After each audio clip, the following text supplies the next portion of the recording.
Beyblade வந்து ஒரு முக்கியமான பேப்ளேட். அந்த பேப்ளேட ஸோ பார்த்துக்கிட்டிங்கன்னா அந்த இடையில சொல்லிட்டு இருந்தது தான் ஆக்சுவலி ஸ்டோரேஜ் ஃபுல் ஆகிடுச்சு. நிறைய வீடியோ எடுத்துட்டோம், அதனால தான்.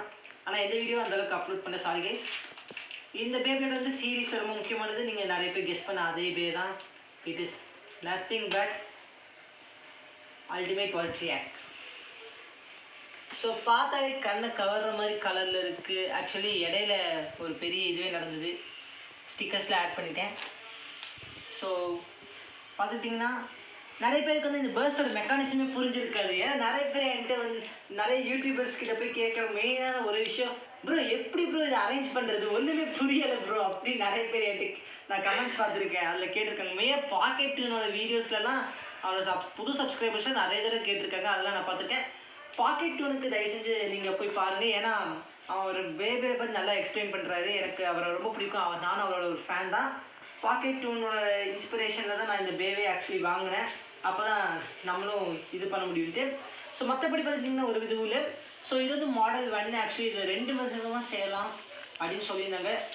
ஏன்னா அந்த ஸ்டாண்டர்ட் டைப் பேஸ்க்குன்னு தப்பிக்கணும், லைக் ஃபேஃப்னியர் கிட்ட இருந்தெல்லாம். ஸோ இங்கே பார்த்துக்கோங்க, நான் இப்போ வந்து இது செட் பண்ணுறேன்.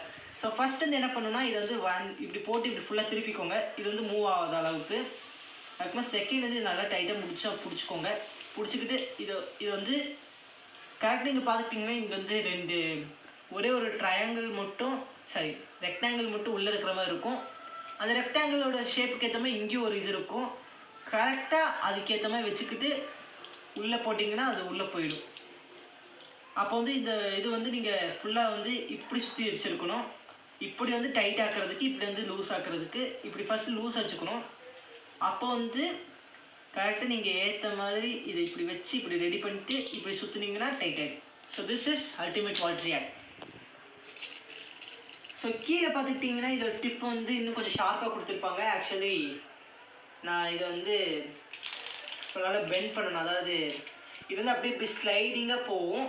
அப்படி போனால் வந்து இது வந்து அவேக்கன் ஆகிடுச்சின்னு அர்த்தம்னு சொல்லுவாங்க.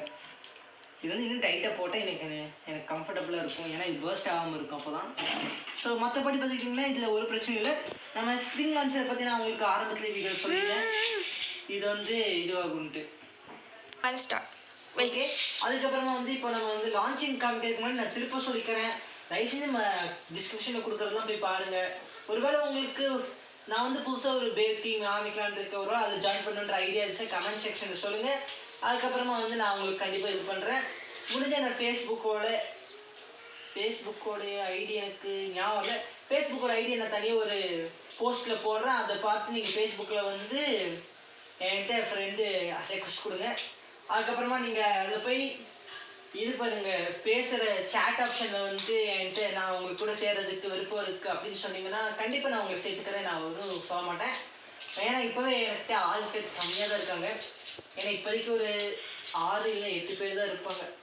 அதனால் நீங்கள் கண்டிப்பாக சேர்ந்தீங்கன்னா எனக்கு இது ஹாப்பியாக இருக்கும். ஸோ இது வந்து ஆக்சுவலி ஒரு டிபி லான்ச்சர். இது நான் முன்னாடி சொல்லியிருக்கோம், சாரி கைஸ் நான் மறந்துட்டேன். டிபி லான்ச்சர் வந்து குவாட் டிரைவ் வந்து ரிலீஸ் பண்ணியிருப்பாங்க. மெட்டலில் வந்து இந்த லான்ச்சரோட இது வந்து இப்படி வரும். அது வந்து உள்ளே போய் இன்சர்ட் பண்ணிட்டு இழுக்கும் போது வந்து அது கீழே விழுந்துடும். அந்த மாதிரி ரெடி பண்ணியிருப்பாங்க. அதுக்கப்புறமா பிளாஸ்டிக் ஜென்ரேஷன் வந்து இது இன்னும் கொஞ்சம் பெருசாக இருக்கும். அது வந்து டைட்டாக பிடிச்சிருக்கும் ஒரு சைடு. அதுக்கப்புறமா லான்ச் பண்ண மட்டும் அந்த ஒரு சைடு லூஸ் ஆகி அப்படியே கீழே விழுந்துடும். அந்த மாதிரி ரெடி பண்ணியிருப்பாங்க. டிபி லான்ச்சர் வந்து பார்த்துக்கிட்டிங்கன்னா எனக்கு ரொம்ப பிடிச்ச லான்ச்சர் ஆக்சுவலி. ஏன்னா இது வந்து வேவோட ஃபுல் ஸ்ட்ரென்த் வந்து ரிலீஸ் பண்ணாது. அதோட ரொம்ப டைட்டாகவும் பிடிக்காது. ஈஸியாக நம்ம கழட்டிட்டு வந்துடலாம். கரெக்டாக இங்கே இருப்போங்க. இங்கே லான்ச்சரில் தான் நம்ம நிறைய பேர் தப்பு பண்ணுறதுனால என்ன நடக்கும்னா இந்த லான்ச்சர் வந்து இந்த இடத்துல இருக்கிற ஹோல்டிங் ஸ்பாட்ஸ் எல்லாம் உடஞ்சிரும். ஸோ அதனால் நான் வந்து உங்களுக்கு காமிக்கிற மாதிரி பண்ணுங்கள். ஃபஸ்ட்டு வந்து பார்த்துக்கிட்டிங்கன்னா இங்கே 2 சென்டரில் வந்து இங்கே பார்த்துக்கிட்டிங்கன்னா இடையில ஒரு கால் வந்துடுச்சு, சாரி கைஸ். ஸோ பார்த்துக்கிட்டிங்கன்னா இந்த 2 எட்ஜில் வந்து ஒரு சின்ன ஹோல்டர் இல்லாமல் இருக்கும். இந்த 4 எட்ஜில் பார்த்துக்கிட்டிங்கன்னா ஒரு ஹோல்டர் இருக்கும். அது லைட்டாக ஒரு பாக்ஸ் மாதிரி இன்னும் கொஞ்சம் பெருசாக இருக்கும். ஸோ பார்த்துக்கிட்டிங்கன்னா நீங்கள் ஃபஸ்ட்டு வந்து இது சென்டரில் தான் லாக் பண்ணணும், சைடில் லாக் பண்ணக்கூடாது. சென்டரில் லாக் பண்ணிட்டு நீங்கள் எந்த பக்கம் இந்த ஃபாஸ்ட் டிஸ்கை போட்டிருக்கீங்களோ அதுக்கு ஆப்போசிட் சைடில் நீங்கள் இதை சுற்றணும். இப்போ நான் வந்து இதை ஃபாஸ்ட் டிஸ்க் வந்து இந்த பக்கம் பார்த்து போட்டிருக்கேன், இந்த சைடில் வந்து. அதனால் நான் வந்து இப்படி திருப்புறேன். ஸோ இப்படி திருப்பினதுக்கப்புறமா லான்ச்சிங் ப்ராசஸ் எல்லாருக்குமே தெரியும். இது வந்து ஸ்ப்ரிங் லான்ச்சர் தான். இருந்தால் நான் கொஞ்சம் கையை இப்படி பின்னாடி வச்சுக்கிறேன், ஏன்னா இது ரொம்ப டேஞ்சர். இது அடிச்சதுன்னா வலிக்கும், ஏன்னா இது பிளாஸ்டிக், ரப்பர் இல்லை. So in 3, 2, 1 start. ஸோ பார்த்தாலே உங்களுக்கு தெரிஞ்சிருக்கும் அதாட்ட எங்கேயோ போகுது. ஏன்னா இது லான்ச்சிங் பர்ஃபெக்டாக இருக்கணுன்றது அவசியம் இல்லை. ஆக்சுவலி எங்கள் ஸ்டேடியம் இல்லை கைஸ். ஒருவேளை நம்ம ஃப்யூச்சர் வீடியோஸில் நான் ஸ்டேடியம் வாங்கினாலும் வாங்குவேன். அதர் தென் தட் நம்மக்கிட்ட ஒரு பிரச்சனையும் இல்லை. இப்போ லான்ச்சிங்லேயே எல்லாத்துலேயும் ஸோ பார்த்தாலே தெரிஞ்சிருக்கும். டிப்பு இன்னும் ரெடி ஆகலை, அதனாலேயே அது சரியாக சுத்த மாட்டேங்குது. அது உங்களுக்கு பார்த்தாலே தெரிஞ்சிருக்கும். நீங்கள் இந்த பேவை பற்றி என்ன நினைக்கிறீங்க, இதோட ரேட்டிங் எவ்வளோன்னு சொல்லி கமெண்ட் செக்ஷனில் சொல்லுங்கள். நான் நீங்கள் முடிஞ்சால் இந்த கம்பெனிக்கு போய், இந்த வெப்சைட்டுக்கு போய் இந்த பே வாங்குறதுனா வாங்க. ஏன் இது வந்து நல்லா வெயிட்டாக தான் இருக்குது. இது வந்து நல்ல பியூர் பிளாஸ்டிக். ஆக்சுவலி இது வந்து என்ன டைட் பிளாஸ்டிக்னு எனக்கு தெரில, ஆனால் பார்த்தாலே தெரியும் ரொம்ப டைட்டாக இருக்கும்ன்ட்டு. அதுக்கப்புறமா இங்கே வந்து பார்த்துக்கிட்டிங்கனாலே உங்களுக்கு தெரிஞ்சிருக்கும். நான் வந்து இங்கே ஸ்டிக்கர்ஸ் போட்டிருக்கேன், இருந்தாலும் இங்கே பார்த்தாலே உங்களுக்கு தெரிஞ்சுக்கும் கிளாஸ் பிளாஸ்டிக் யூஸ் பண்ணியிருக்காங்க நிறையா. இந்த அவுட்டர் ரேஞ்சில் கிளாஸ் பிளாஸ்டிக் தான். அது டிரான்ஸ்பரண்ட் பிளாஸ்டிக்னு சொல்ல, நிறைய பேர் கிளாஸ் பிளாஸ்டிக்னு சொல்லுவாங்க. ஸோ மற்றபடி நம்மளுக்கு இது ஓகே தான்.